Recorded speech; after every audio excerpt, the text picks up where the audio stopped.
Stay tuned now for the Racing for Heroes radio show with host Brett Morash on 1460 WVOX.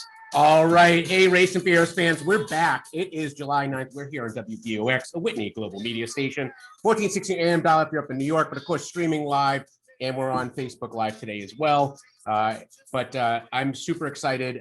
We're getting close to our first year complete of a show here at WVOX, but one thing that actually starts our show and ends our show is the real Doug Lane and a little further down the road. So we have Doug back on today. He is on tour in Texas right now.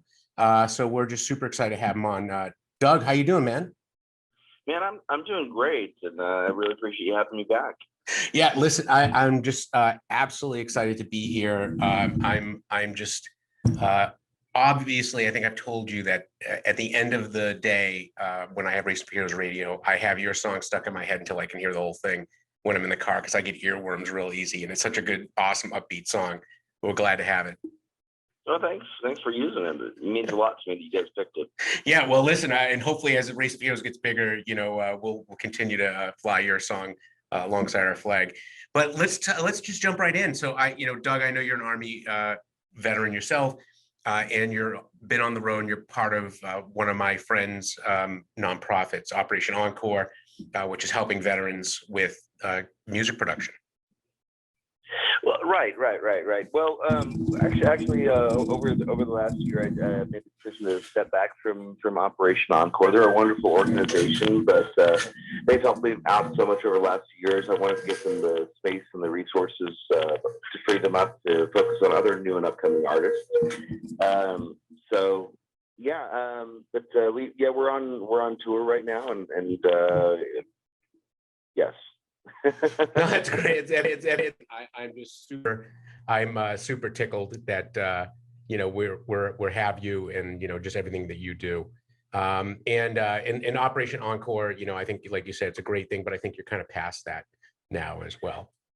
Yeah. I think there's a point where the kids need to leave the nest and figure out how to walk on their own. And OE has been a great incubator for me. But at some point, they needed to focus on other artists like Barbara Sim, and John Evans, and some of these other guys are coming up. They're phenomenal artists, and they So it was honestly a privilege for me to step aside, kind of, as I said, free up time and space for them. So, Roger. Yeah, no, listen, and I think that's like any nonprofit. Our goal is really to get people on the pathway toward what our programs are really designed to do, and obviously OE's gotten you where you're kind of a big deal. I don't know about that, but we're certainly on our way. Yeah, well, you're a big deal in my book, so I'll take that. So listen, but you're on the road right now. Like, what is that like? I mean, I know that there's a song about roadies and stuff like that, but tell us about what you're doing out there. Well, I think about Willie Nelson's song "On the Road Again." The life I love is making music with my friends. It's honestly it's been a lot of fun. When things started opening up after COVID, Texas was the first place to open up. Mm-hmm. And I come from Texas originally, so I saw that as a clear sign to start booking things and bring my music home for the first time. Mm-hmm. I've never been able to play in my home state, and fortunately, I've been blessed with some killer musicians. They're phenomenal players, but they're also just good guys. Yeah. And I'm surprised that a week into this, we're not killing each other yet. We're actually all still laughing and having a good time. So it's been a wonderful thing. The car rides go by pretty quick. Mm-hmm. Yeah.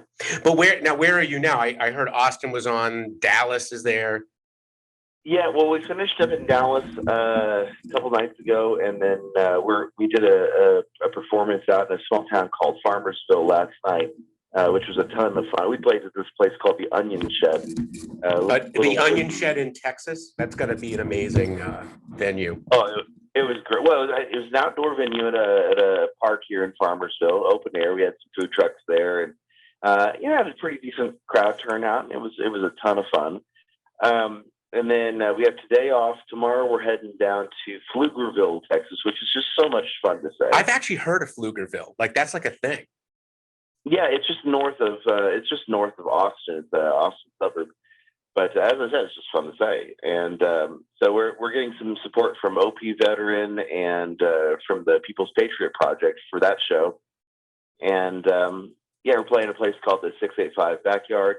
And then from there, I had when I decided to book this tour, I promised my guys that they would get 2 days at the beach. So we're going to head down to Corpus Christi for Nice. a couple of days. And then finish out in my hometown of Kingsville, Texas, in San Antonio, and then the last stop is Midland, Texas. Oh, Midland's nice. I've actually been there too. Any of these places have chicken wire in front of the band, like in the Blues Brothers, or? Oh no, we can't put up chicken wire because how would the drummer jump out at the audience? I mean, oh, you guys do stage diving? That's amazing. No, we don't do stage diving. I'm just saying that the chicken wire is to protect the audience from us. That's good. Love it. I love it. All right. Hey, so next question. Let's talk about some of your. You have a new album out, "Water from the Stone." Right. I know I downloaded it and I've listened to it a million times. And you get some some songs in there. One of which we can't say on the radio. So we'll avoid that one. But if you go online and look up the Real Doug Lane YouTube channel, you'll definitely know which one I'm talking about. So that's... the hint for that one is that it was inspired by uncomfortable bathrooms and politics, which have a lot in common. Well done, sir. All right. So, but I know that your first song you sent me was "Water from the Stone." So our sound engineer is going to play a little snippet. Maybe you can tell us a little bit about it.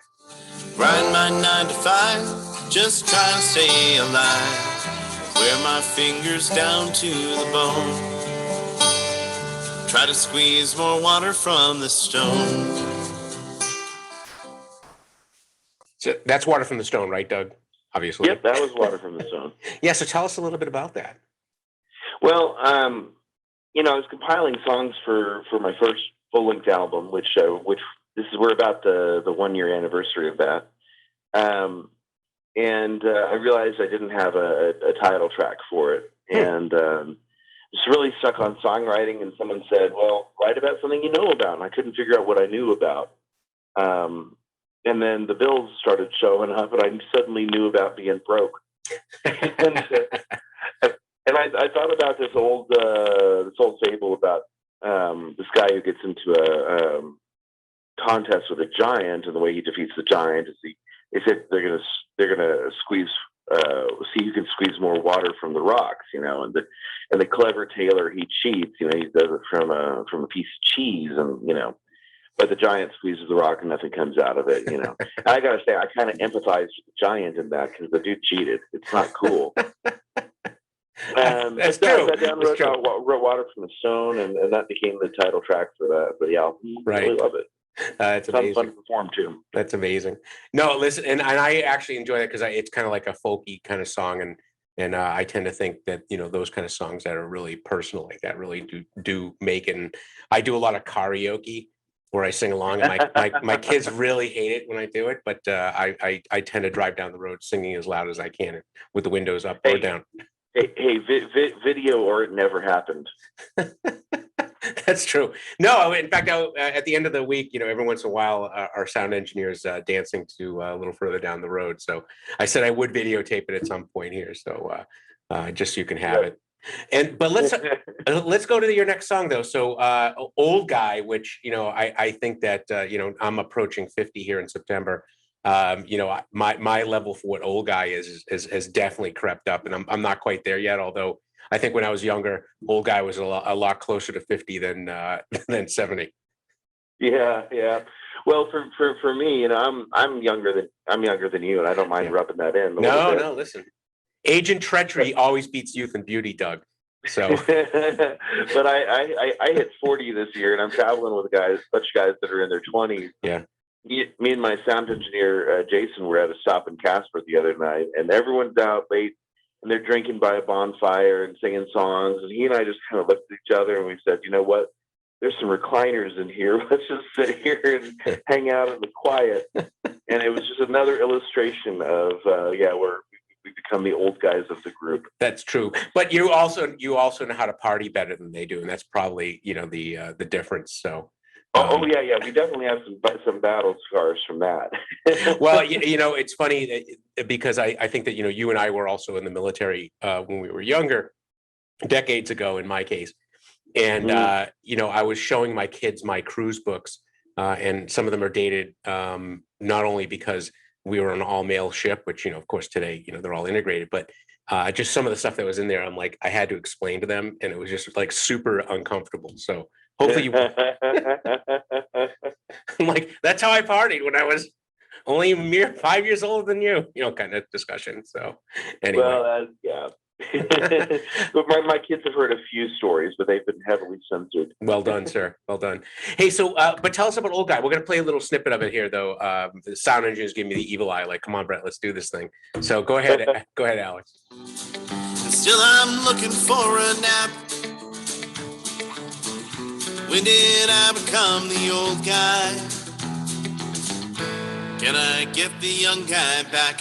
When did I become the old guy? All right, Doug. So I think that's like probably the most explanatory song ever. But what's your line for the old guy? What age were you writing that?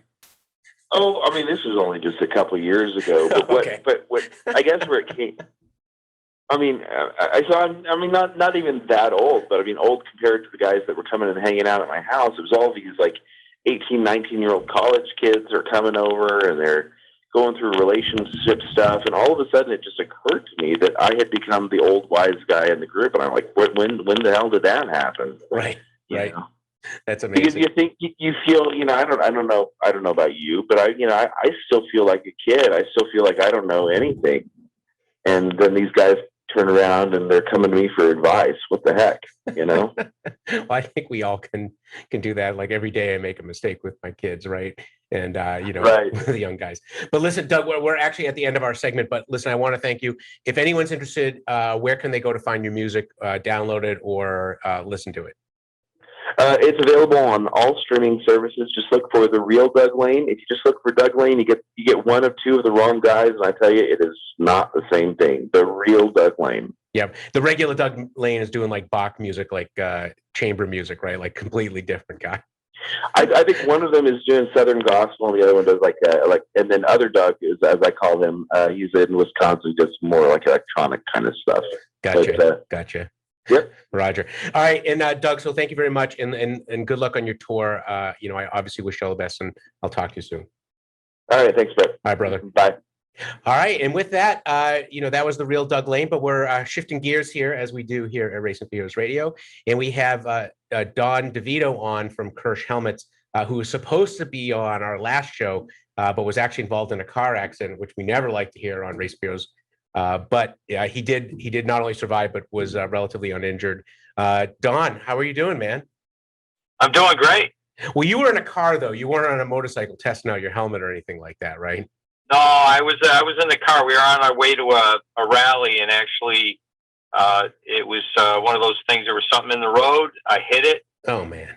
Blew a tire out and went off onto the side of the road. And I had my Kirsh team behind me had a pit crew in the car behind us and pulled right over. They offloaded everything from my vehicle into theirs, and they continued the mission. And I sat there on the side of the road for the next 4.5 hours while USAA tried to figure out how to get a truck to me.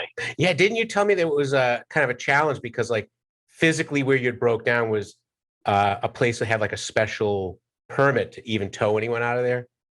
Exactly, that's what happened. I had the first vehicle showed up to tow me, and they said it was a special section of the roadway, which I had never heard of, but it was a special section of the roadway. They didn't have a license to tow me out of there, so that we had to get somebody else to come and get me. Oh man, that is a bear. I can't believe that. So how long did it take? Did you say 4 hours? Yeah, 4.5 hours, and then finally I got to a place where they could change the tire, which was fine. When I was waiting, they were moving tires around inside the shop, and one of their guys ran into me with a dolly with 8 tires on it. He dropped the tires on me, so that was great. It's just a terrific day. Hopefully they were like tires for Yaris's and not like for like a Land Cruiser or something like that. When they were coming at me, I couldn't judge the size, but they were definitely bigger than I wanted to get run over with. But I got run over by 8 tires, so that was something. Listen, I think that's an awesome story, and while I think it's the difference between tragedy and comedy is when it's when it happens to you it's tragedy, when it's someone else it's comedy. So yeah, actually, I just heard your previous segment. I was listening to that. Yeah, it made me start thinking, because you guys were dating yourself and talking about when did I become the old guy, and I just realized I was the old guy after both of you started talking about your ages. That's okay, Don. I mean, well, listen, you weren't old enough to have to like ram the cartridge down the barrel or anything like that in the Civil War or anything like that. So you're not that old. No, not no. M1 My dad. old.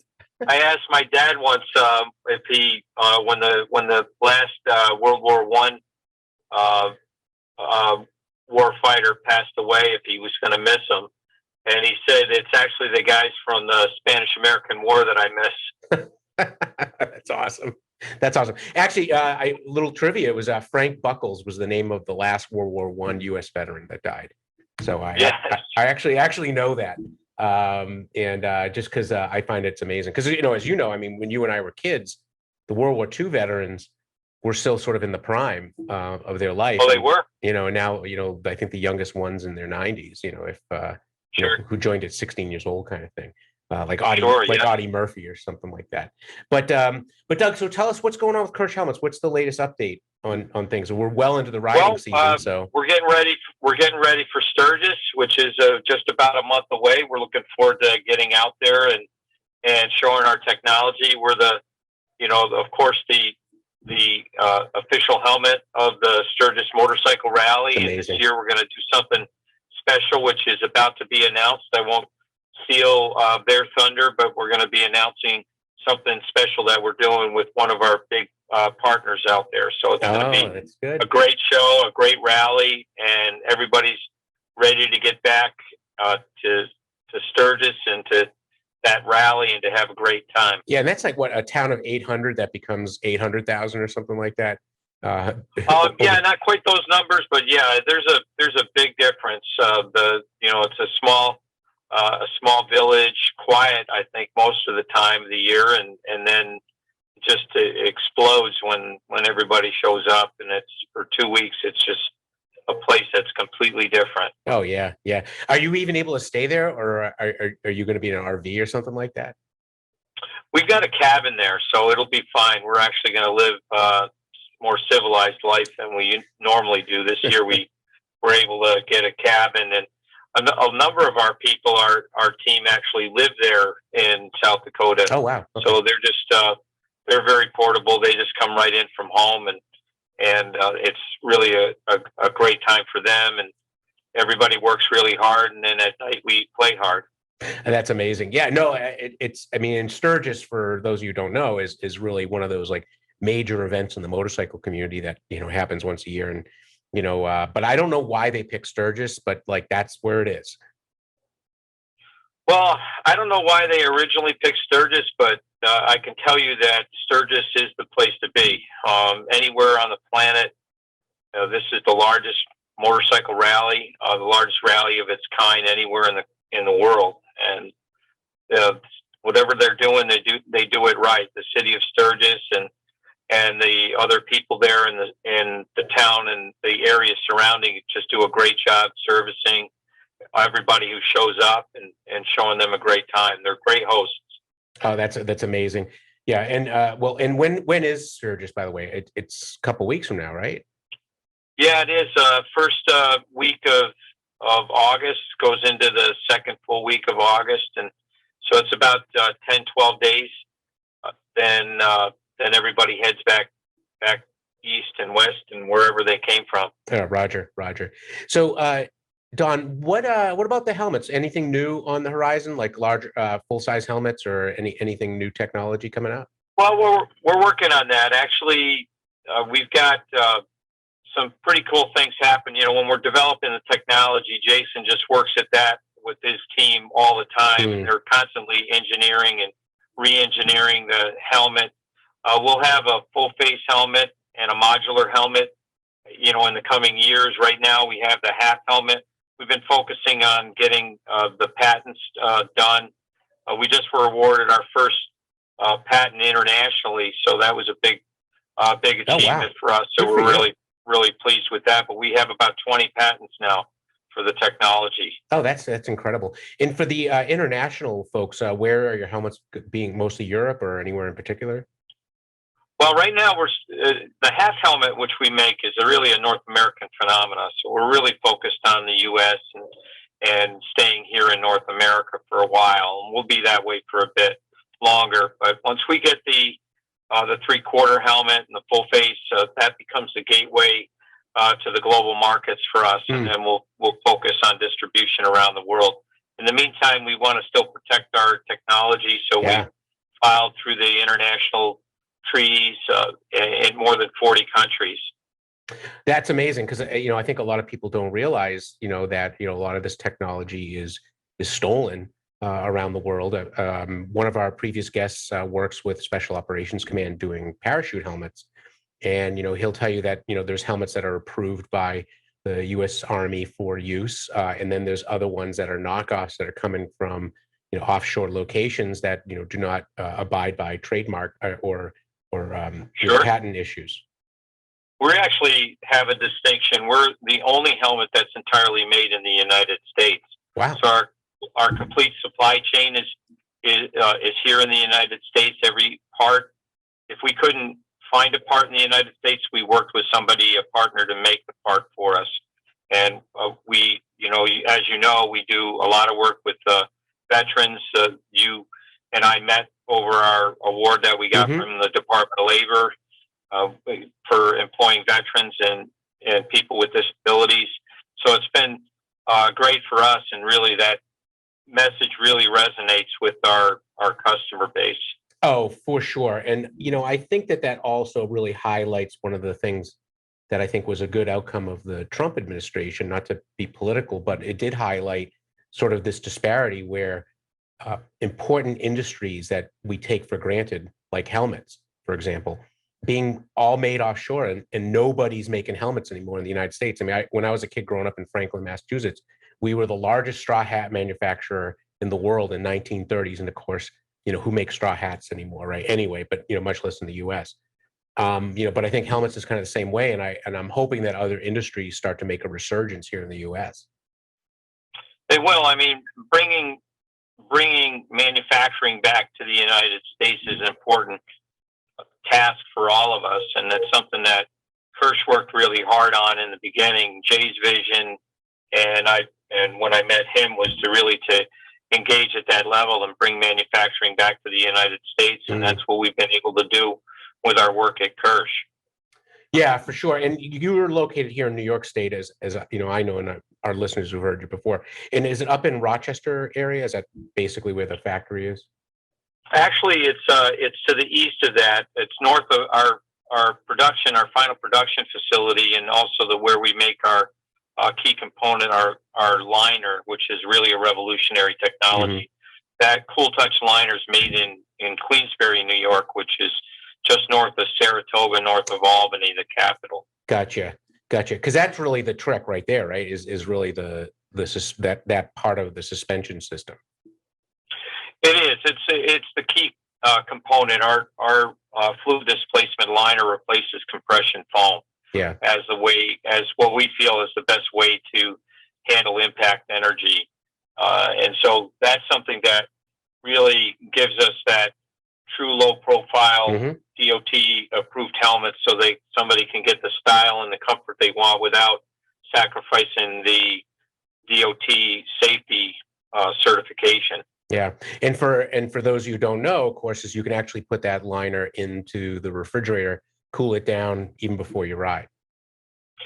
Yes, it works. It works great. Also, I happen to use it on my knee as I got injured from those tires. I was able to ice my knee down with the liner, so it did work really well for that. So it's got a medical application. That's as right. Well, well, I think you remember our medical director, Ricky Camp, Doc Camp, was asking if you were starting to market those for liners for Army helmets at the exchange. So you don't have to answer that question, but I know that that's on their mind back at RFH headquarters. I got to tell you, safety is an important component, certainly with motorcycles and motor vehicle crash helmets. Down the road, we'll be talking about safety in other ways. For sure. Certainly construction, other applications, and someday, hopefully, enhanced combat helmets. Yeah, you bet. Well, Don, we are at the last minute of the show. If someone is interested in purchasing one of your helmets, which obviously if they do it a certain way, helps Racing for Heroes, where do they go? KirshHelmets.com. That's KIRSH helmets.com. That's a great place to go there, learn about what we're doing, learn about some of the things that Kirsh is doing across the country. You know, you had one of your other guests, Joel Bettinger, did the Ride Across America in support of Mission 22. Yep. They're doing another event this weekend, the Valor Ride, which is Fourth Watch Motorcycle Club is doing something special in honor of David Lemaine and Jason Dunham, who are two individuals that sacrificed their lives in the line of duty for both here in the United States and overseas. Roger that. So, well, great, and Don, great mission and great work. Thanks again, Don, and I'll talk to you soon. For the rest of you on Racing for Heroes Radio, we'll leave it with the real Doug Lane. Check us out next week. Take care, everyone.